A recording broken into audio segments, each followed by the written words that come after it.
अस्सलाम वालेकुम स्टूडेंट्स। आज हम रिएक्शंस ऑफ पीरियड 3 एलिमेंट्स में ऑक्सीजन के साथ रिएक्शन पढ़ेंगे, डिफरेंट एलिमेंट्स ऑफ पीरियड 3, जिसमें आपके पास sodium, magnesium, aluminium, silicon, phosphorus, sulphur और क्लोरीन वगैरह आते हैं। ये जो एलिमेंट्स हैं ये ऑक्सीजन के साथ कैसे रिएक्ट करेंगे ये हम देखेंगे इस वीडियो में। तो सबसे पहले देखिए कि पहला एलिमेंट हमारे पास है sodium. How does sodium react with oxygen? तो सोडियम प्लस ऑक्सीजन। अब देखिए स्टूडेंट्स, ये एक ऐसा रिएक्शन है जो खासा एक्सोथर्मिक और एक विग्रस रिएक्शन है, जिसमें बहुत सारी हीट प्रोड्यूस होती है और सोडियम का ऑक्साइड बनता है। ये जो रिएक्शन है इसमें ये स्पॉन्टेनियस रिएक्शन है, यानी सोडियम को अगर आप ओपन एयर में भी एक्सपोज करते हैं तो सोडियम फौरी तौर पे पेल येलो सोडियम परऑक्साइड में और सोडियम ऑक्साइड के मिक्सचर में कन्वर्ट हो जाता है। आप यूँ कह सकते हैं कि अगर ऑक्सीजन एक्सेस में हो तो फिर सोडियम परऑक्साइड बनेगा, और अगर सोडियम एक्सेस में नहीं बल्कि लिमिटेड है तो फिर सोडियम ऑक्साइड बनेगा। मैं आपको आपके सामने दोनों रिएक्शंस लिख देता हूँ। जैसे Na2O, this is sodium normal oxide, और ये सोडियम नॉर्मल ऑक्साइड कब बनेगा? जब आपके पास ऑक्सीजन गैस लिमिटेड अमाउंट में मौजूद होगी। अगर आपके पास सोडियम लिमिटेड है और ऑक्सीजन एक्सेस में है, अगर आपके पास सोडियम लिमिटेड है और ऑक्सीजन एक्सेस में है तो फिर क्या बनेगा? यानी sodium limited and oxygen is in excess, तब ऑक्सीजन ज्यादा होने की वजह से सोडियम परऑक्साइड बनेगा, यानी Na2O2। तो इसका मतलब यह है कि सोडियम दो तरह के ऑक्साइड बनाता है, normal oxide and peroxide. Peroxide oxygen के ज्यादा होने की वजह से बनता है।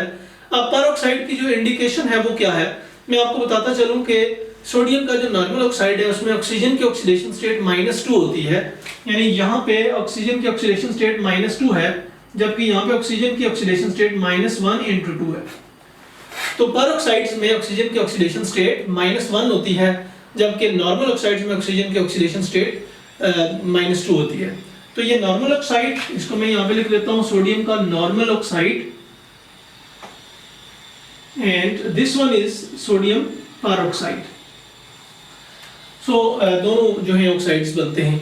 इसके बाद नेक्स्ट रिएक्शन जो हम देखते हैं वो मैग्नीशियम का ऑक्सीजन के साथ रिएक्शन है। मैग्नीशियम स्पॉन्टेनियसली ऑक्सीजन के साथ ऐसा कोई रिएक्शन नहीं करता, लेकिन जब आप ऑक्सीजन की एनवायरनमेंट में मैग्नीशियम को जलाते हैं, उसकी बर्निंग करते हैं, तो मैग्नीशियम रिबन फौरी तौर पे जलता है और मैग्नीशियम ऑक्साइड में कन्वर्ट हो जाता है। Look at this reaction, Mg plus O2 and this will form MgO। अब ये रिएक्शन भी एक्सोथर्मिक और एक्सोफोटिक रिएक्शन है।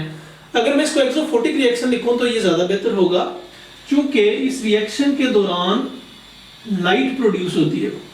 तो जिस रिएक्शन के दौरान लाइट प्रोड्यूस होती है उसको हम एक्सोफोटिक रिएक्शन कह सकते हैं।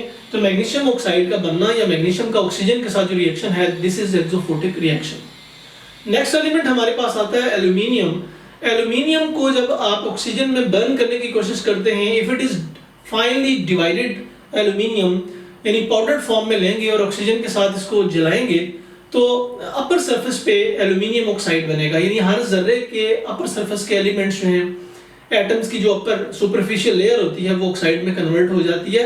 अदरवाइज ये रिएक्शन पैसिव है और ये रिएक्शन फर्दर मूव नहीं करेगा। अब मैं आपके सामने ये रिएक्शन लिखता हूँ, Al plus O2, तो आपके सामने Al2O3 बन रहा है, but this is limited product and this reaction is a passive reaction. Passive reaction इसलिए कि एल्यूमिनियम ऑक्साइड की जो लेयर होती है, this is a protective layer, और ये अंदर के एल्यूमिनियम एटम्स को मजीद ऑक्सीजन के साथ रिएक्ट नहीं करने देती, लिहाजा ये रिएक्शन लिमिटेड है और आमतौर पे इसको इस तरह से नहीं लिखा जाता। नेक्स्ट एलिमेंट हमारे पास आता है सिलिकॉन, और सिलिकॉन का रिएक्शन किस तरह है? सिलिकॉन को आप ऑक्सीजन के साथ जब बर्न करते हैं तो सिलिकॉन डाइऑक्साइड बनता है। Now silicon dioxide is usually known as quartz, इसको क्वार्ट्ज भी कहा जाता है। Quartz is a very famous material जो कि सैंड में भी मौजूद है, SiO2, इसी तरह से जो जेम स्टोन्स होते हैं, रूबी और इस तरह के रोज क्वार्ट्ज, मिल्की क्वार्ट्ज, इस सूरत में सिलिकॉन डाइऑक्साइड अवेलेबल है मार्केट में। तो ये कैसे बनता है? ये सिलिकॉन का ऑक्सीजन के साथ हाई टेम्परेचर पे रिएक्शन करने से बनता है। उसके बाद हमारे पास एक एलिमेंट आता है फास्फोरस। फास्फोरस जब ऑक्सीजन के साथ रिएक्ट करता है तो दो तरह से रिएक्शन होता है, और आपको ये पता होना चाहिए कि फास्फोरस की वैलेंसी दो तरह की है।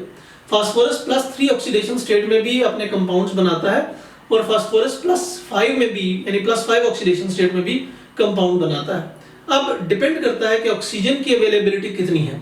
If you have a low pressure of oxygen या लो कंसंट्रेशन ऑफ ऑक्सीजन और फास्फोरस को आप जलाते हैं in the presence of oxygen, तो आपके पास ये कंपाउंड बनेगा, यानी phosphorus plus oxygen which is limited, तो आपके पास बनता है P4O6।